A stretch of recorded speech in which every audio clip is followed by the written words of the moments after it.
पूस की एक रात, मुंशी प्रेमचंद। प्रेमचंद की प्रसिद्ध कहानी पूस की एक रात भारतीय ग्रामीण जीवन की कठोर सच्चाइयों को उजागर करती है।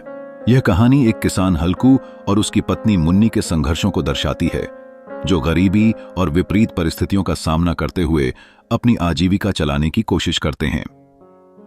आइए इस माइक्रो एपिसोड में इस कहानी को सुनते हैं। पूरी कहानी को सुनने के लिए लॉग इन कीजिए हमारे YouTube चैनल कहानी टेल को। हल्कू एक गरीब किसान है जो अपनी छोटी सी खेती के सहारे जीवन यापन करता है। उसकी स्थिति इतनी दयनीय है कि वह कड़ाके की ठंड से बचने के लिए एक कंबल तक नहीं खरीद सकता। रात को जब हल्कू खेत की रखवाली के लिए जाता है तो पूस माह की कड़ाके की ठंडी हवाएं चल रही होती हैं। हल्कू अपने कुत्ते जबरा के साथ खेत की रखवाली करता है, लेकिन भीषण ठंड उसे जकड़ लेती है।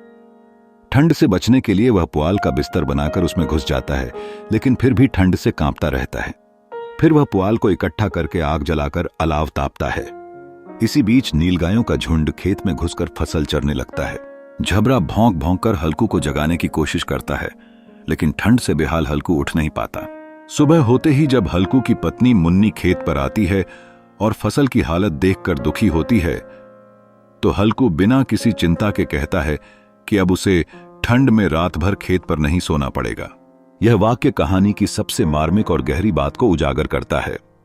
गरीबी और कठिनाइयों से जूझते किसान का अपनी तकदीर से समझौता। यह कहानी भारतीय समाज के जीवन संघर्ष को दर्शाती है। कहानी का मूल तत्व यह भारतीय किसानों की गरीबी, उनके संघर्ष और मजबूरी को बेहद प्रभावशाली तरीके से चित्रित करती है।